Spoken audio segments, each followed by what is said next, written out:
We're extremely proud of our effort tonight against a really sound, physical program that we have a ton of respect for Coach Leader and the way they go about it and the way they play the game.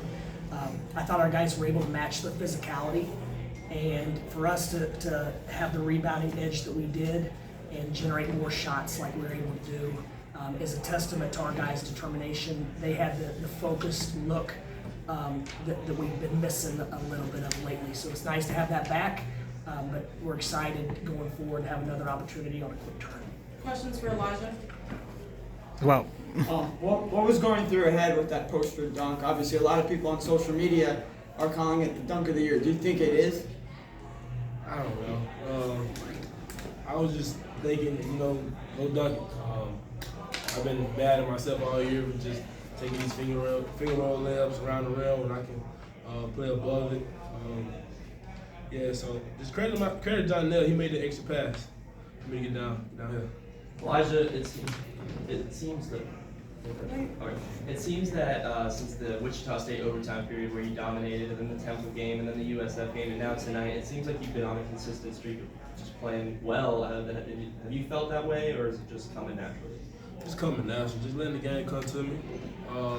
Not relying on the three ball to fall and get to the rim, get to the free throw line. Just thanks, credit to my teammates and coaches, man. you know, Alijah, the style of play that SMU plays, I mean, they're a little more free-wheeling. They want to run with you a little bit. Does that kind of bring out the best in you guys too? Is that something you look forward to? Yeah, for sure. We love playing physical. We knew they were coming in playing physical, and we know they were gonna play fast, and we like that. Physical and fast, we love that. So, we love that type of basketball. 2 more questions for Alijah. Alijah, now the page turns to Memphis. I know this was right after the game, but any thoughts? Is the locker room a little more amped up possibly than usual for them, or is it just another game? No, it's just another game. Credit to Memphis. We can't go in Memphis too hyped up or too down. You know, we got to say even kill and fight to get the win. Last question for Alijah. They were bearing a lot of those tough minis in the first half. Defensively, how do you guys stay poised, especially in the second half when you guys kind of brought them back down to earth a little bit? Just constantly telling each other that's great defense. We love that shot, and just rely on them to take them every night. You know, so we love that. Thank you, Alijah. 6 or 2.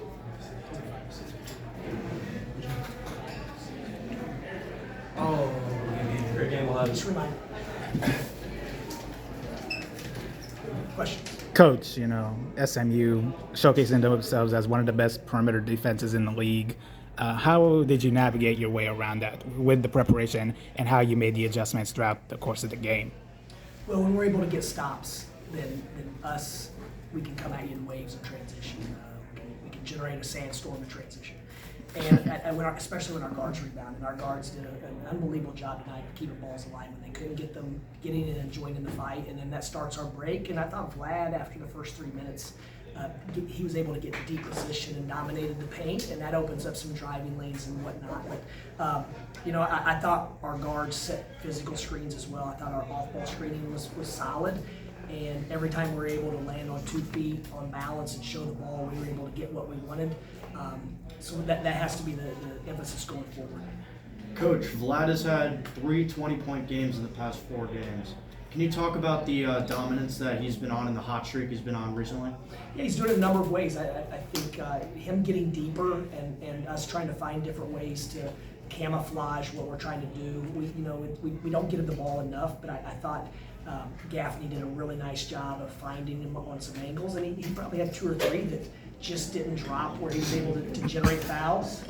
And but his physicality, his hands and touch are disgusting for a 7'1" player. And so we just try to keep finding different ways to use it. But if he can get deep position, then he's going to have a lot of these going forward. But I thought his rim protection was the difference. He's played really well offensively, and he's banged up at the middle of the year, and our rim protection suffered because of that. And I thought tonight his instincts, his aggressiveness around the rim ultimately was probably the difference, because when they did get to the paint, Vlad was there blocking a few of them, and then they start shooting more and more mid-ranges as I think they got fatigued and we had bodies on bodies. Coach, only 5 assists tonight for SMU. How are you guys able to shut down their passing lane so effectively? Our communication was much better on our switching.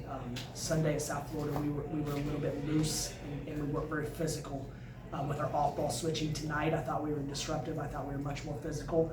And then when we did get beat, because we had great ball pressure, those lanes closed. So it's a combination of everything, but it all starts with our intensity, our edge, and being able to guard the ball one-on-one and keep them from being comfortable. What led to the decision of starting Weatherspoon and Gaffney tonight? We were just looking at different lineup combinations, and it wasn't as if this guy's been playing better. We just try to find the right combinations, and we haven't been getting off to good starts offensively, so we wanted to go a little bit bigger defensively, and then just trying to, Nick Boyd is a little bit like Mike Force last year, where him and Rosado have really good chemistry. If you look at G's short roll catches, a lot of them are from Nick. That's what Nick's elite at hitting the short roll, and so we wanted to mirror their minutes was one thing. And just to mix it up, just to change it up and see if we couldn't get a jolt with just some different bodies. And the amazing thing about it is both guys, when I talked to them earlier in the week, just said, "Hey, I'm thinking about doing this. What are your thoughts?" And I talked to Nick first. He said, "Coach, whatever you think. I sort of win." And BJ was the same thing. He said, "You know what, Coach? I was actually thinking. I'd been in a little bit of a rut these last couple games. I was actually thinking about proposing coming off the bench just to see the first couple minutes and then come in." And so, but I thought all 4 of those guys adjusted to the new role or starting or coming off the bench or whatnot. But I thought it was a great team effort. Gaffney, once again, his stat line is not going to show his impact on the game, and the same with Weatherspoon and Boyd and Rosado and all those guys that are unsung heroes.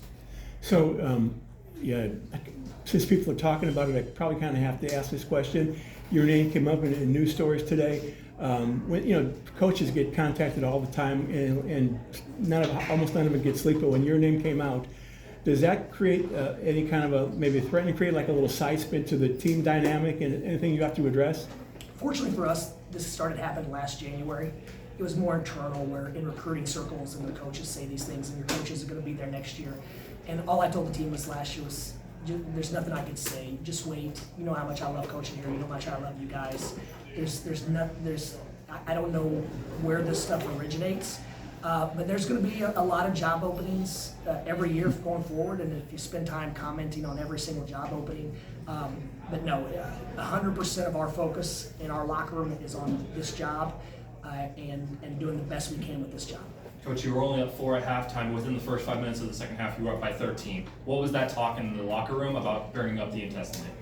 It was just defending, rebounding, and we thought we thought we forced some tough shots in the first half that they made. They consistently made tough shots, so we had a dilemma: do we change our coverage or do we just stay the course? We chose to stay the course for the first 4 minutes, and I thought the start really helped us. Elijah hit a 3, Flag got a basket. I thought then the game, just us having a lead that SMU plays their shooting lineup, their offensive lineup versus their defensive lineup. So I think anytime a team has to adjust their normal rotations, it's a testament to how you're playing on that given night.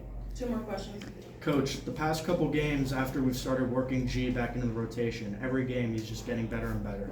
Can you talk about his recovery and how we plan on using him in the remainder of the regular season and into a postseason push? Yeah, we'll use him like we have. He's a quarterback on offense. He's an emotional leader for us. He brings physicality. He still doesn't have the pop and the athleticism he's going to have in a couple weeks, but you're only going to get that. He's healthy now, so you're only going to get that with game reps. And so, I thought he had a couple finishes today that were right around the rim. He had 2 big offensive rebounds. I think he got an and one. So I thought he brought, more important than those points and rebounds, his voice, his confidence, his mojo is what he brings more than anything on our stat sheet. Coach, you talked all year about building championship level basketball. What does a win like tonight do for those expectations? The expectations haven't changed for us. Obviously, we wanted to win a couple championships, and one of them is, it's not where we want it to be, but we're still in the picture. But most importantly, we've got to take care of Memphis and go in one possession at a time, and we're going to need a little bit of help. But our goal from day one has been, let's play our best basketball in March. We haven't had our full team with rotation all year. We've been playing different rotations, and everyone has.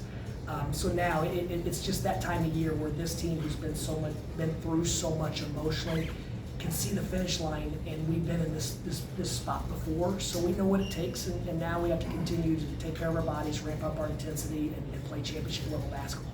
Thank you, Coach. Thank you, Coach. Thank you, guys.